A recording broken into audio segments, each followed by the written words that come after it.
আকাশবাণী কলকাতা স্থানীয় সংবাদ পড়ছি সংযুক্তা সিংহ। বিশেষ বিশেষ খবর।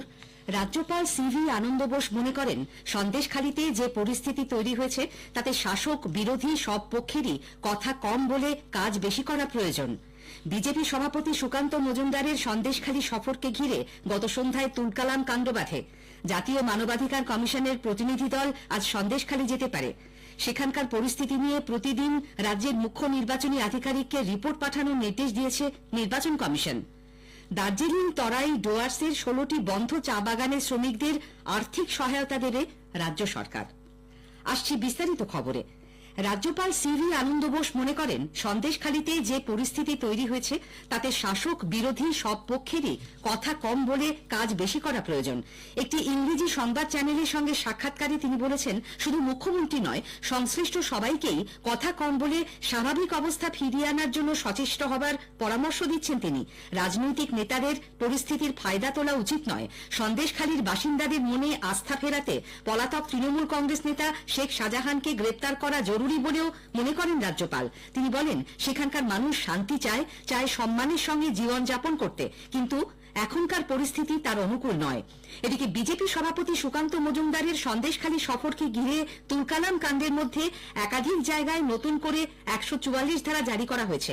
প্রশাসন সূত্রে জানা গেছে, সন্দেশখালির 5টি জায়গায় গতকাল পর্যন্ত 144 ধারা জারি ছিল, তার সঙ্গে যুক্ত হয়েছে আরও 5টি জায়গা। আজ পর্যন্ত এই নিষেধ বিধি বলবৎ থাকছে।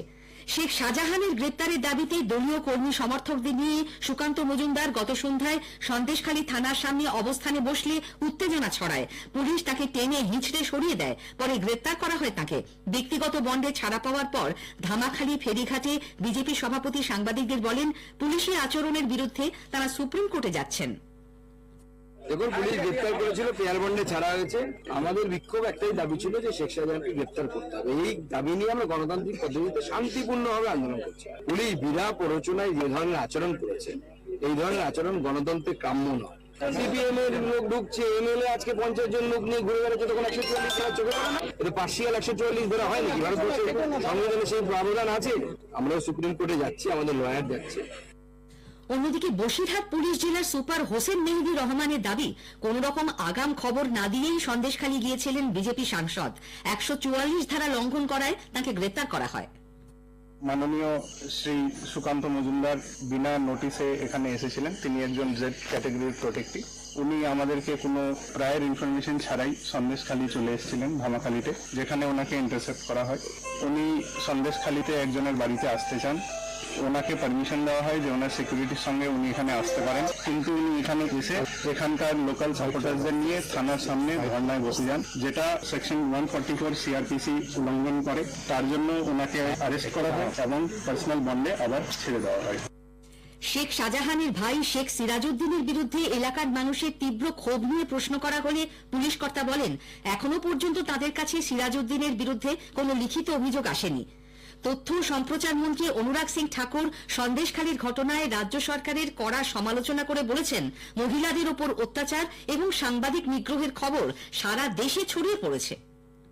संदेशखाली की अत्याचार महिलाओं पर ये संदेश खाली का संदेश गली गली देश में किया। ममता जी की सरकार में महिलाओं पर अत्याचार ये संदेश गली गली किया। संदेश गली में मीडिया पर जिस तरह से अंकुश लगाया गया, उनको गिरफ्तार किया गया, ये निंदनीय है। ये नहीं होना चाहिए। फ्रीडम ऑफ प्रेस को बनाए रखना ये ममता जी की सरकार की जिम्मेदारी है, हर राज्य की सरकार की जिम्मेदारी है, क्योंकि कानून व्यवस्था उनकी जिम्मेदारी। मैं इतना ही कहूंगा, ऐसे और कोई घटनाएं सामने ना आए, पश्चिम बंगाल की मुख्यमंत्री सुनिश्चित करें। পুলিশ, স্থানীয় প্রশাসন এবং তৃণমূল কংগ্রেস মিলে সন্দেশখালিকে অপরাধীদের মুক্তাঞ্চল করে তুলেছে বলে সিপিআইএম রাজ্য সম্পাদক মোহাম্মদ সেলিম অভিযোগ করেছেন। গতকাল বর্ধমানে তিনি সাংবাদিকদের সঙ্গে কথা বলছিলেন। রাজ্য সরকার অপরাধীদের সরকার হয়েছে, পুলিশ অপরাধীদের পাহারা দিচ্ছে। তারা গিয়ে দেখেছে যাতে অপরাধের জগৎ ঠিকমতো চলে। স্মাগলিং, ঘর চুরি, টাকা চুরি, তার সঙ্গে জমি চুরি, পুকুর চুরি সব ব্যবস্থাতে হয়। আজকে দাঁড়িয়ে মানুষকে কেন আইন নিজের হাতে তুলে নিতে হচ্ছে? কারণ রক্ষক যদি ভক্ষক হয় তখন মর্তা ক্যা নেই কর্তা। এদিকে সন্দেশখালীর মানুষের অভাব অভিযোগ শুনতে প্রশাসনের উদ্যোগে চলা শিবিরগুলিতে জমি জবরদখল করে ভেড়ি তৈরির বেশ কিছু অভিযোগ এসেছে। এ পর্যন্ত অভিযোগকারী 9 জন গ্রামবাসীকে জমি ফিরিয়ে দিয়েছে প্রশাসন।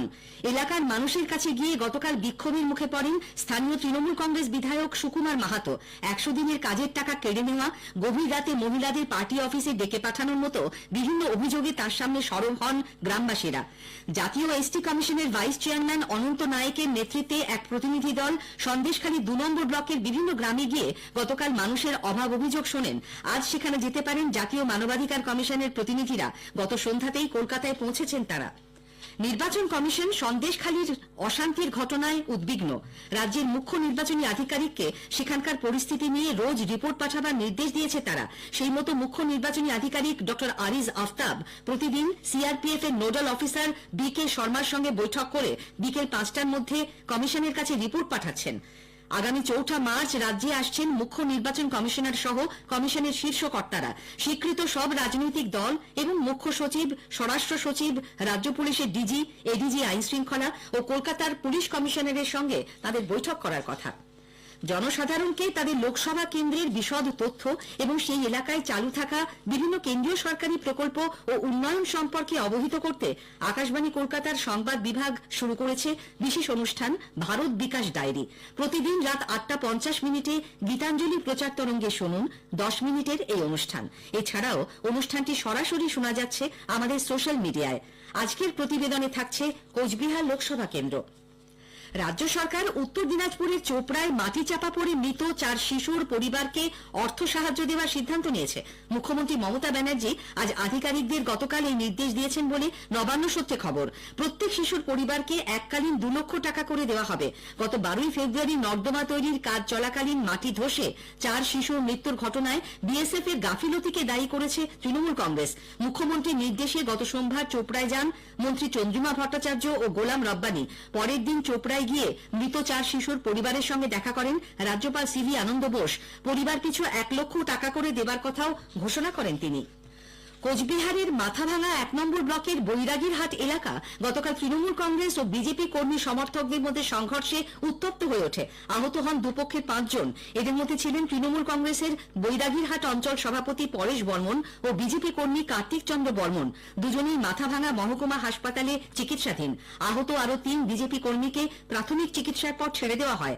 পরেশ বর্মনের অভিযোগ 100 দিনের কাজের সহায়তা শিবিরে যাওয়ার পথে আচমকাই তার উপর চড়াও হয় বিজেপির লোকজন। ভোটের আগে বিজেপি এলাকা উত্তপ্ত করার জন্য পরিকল্পিতভাবে হামলা চালায় বলে তার দাবি।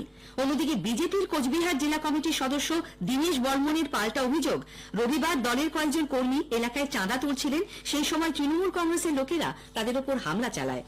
স্থানীয় সংবাদ শুনছেন আকাশবাণী কলকাতা কেন্দ্র থেকে। দার্জিলিং, তরাই ও ডুয়ার্সের বন্ধ থাকা 16টি চা বাগানে কর্মরত শ্রমিকদের আর্থিক সহায়তা দেবার সিদ্ধান্ত নিয়েছে রাজ্য সরকার।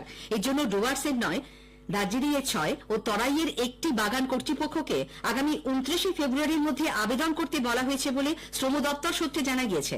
দার্জিলিং এর চুনথুং, নাগরি, পেশক, তরাইয়ের ত্রিহানা, ডুয়ার্সের বামুনডাঙ্গা, শামসিং, রায়মাটাং, কালচিনির মতো বন্ধ বাগানের শ্রমিকদের ফাউলাই প্রকল্পে মাসিক 1,500 টাকা করে সহায়তা দেওয়া হবে। কোভিড অতিমারি পর্ব ও লকডাউনের ক্ষতিকে সামনে রেখে বেসরকারি পরিবহন মালিকরা 15 বছরের পুরনো বাস বাতিল করার সরকারি নির্দেশে থাকা সময়সীমা পিছিয়ে দেবার দাবি জানিয়েছে। রাজ্যের 3টি বেসরকারি বাস মালিক সংগঠনের তরফে পরিবহন দপ্তরকে এই মর্মে চিঠি দেওয়া হয়েছে। নির্দেশিকা অগ্রাহ্য করে উচ্চ মাধ্যমিকে পরীক্ষার হলে মোবাইল নিয়ে ঢোকার অভিযোগে আরও 3 জনের পরীক্ষা বাতিল করা হয়েছে। এই নিয়ে চলতি বছরে এখনো পর্যন্ত মোট 17 জনের পরীক্ষা বাতিল করল উচ্চ মাধ্যমিক শিক্ষা সংসদ। কলকাতা সহ রাজ্যের বিভিন্ন জেলায় হালকা থেকে মাঝারি বৃষ্টিতে তাপমাত্রার পারদ বেশ খানিকটা নেমেছে। আজ সকালে শহরের সর্বনিম্ন তাপমাত্রা রেকর্ড করা হয়েছে 20.6 ডিগ্রি সেলসিয়াস, স্বাভাবিকের চেয়ে 1 ডিগ্রি কম। গতকাল যা ছিল স্বাভাবিকের 4 ডিগ্রি ওপরে। আগামী 24 ঘন্টায় দক্ষিণবঙ্গের উপকূলবর্তী কয়েকটি এলাকায় বৃষ্টি হতে পারে। উত্তরবঙ্গের দার্জিলিং, কালিম্পং, জলপাইগুড়ি, আলিপুরদুয়ার ও কোচবিহার জেলায় বৃষ্টির পূর্বাভাস রয়েছে। কলকাতায় আজ সকাল থেকেই আকাশ মেঘাচ্ছন্ন। আইএসএল ফুটবলে জামশেদপুর এফসি 2-1 গোলে ইস্টবেঙ্গলকে হারিয়ে দিয়েছে। জামশেদপুরে গতকালের ম্যাচে বিরতিতে ইস্টবেঙ্গল নন্দকুমারের দেওয়া গোলে এগিয়ে ছিল। জামশেদপুরের পক্ষে গোল করেন রেই তাচিকাওয়া ও জেরেমি মানজেরো। ইস্টবেঙ্গল 15টি ম্যাচে 15 পয়েন্ট নিয়ে লীগ তালিকার 8ম স্থানে রইল।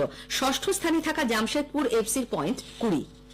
ইস্টার্ন রেল 41তম সিনিয়র রাজ্য বাস্কেটবলে মহিলাদের খেতাব জয় করেছে। গতকাল ফাইনালে তারা 57-31 পয়েন্টে রাখি সংঘকে হারিয়ে দেয়। শেষ করার আগে স্থানীয় সংবাদের বিশেষ অংশ আরেকবার।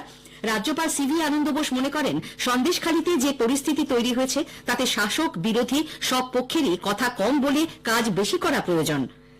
সেখানকার পরিস্থিতি নিয়ে প্রতিদিন রাজ্যের মুখ্য নির্বাচনী আধিকারিককে রিপোর্ট পাঠানোর নির্দেশ দিয়েছে নির্বাচন কমিশন। স্থানীয় সংবাদ শেষ হলো।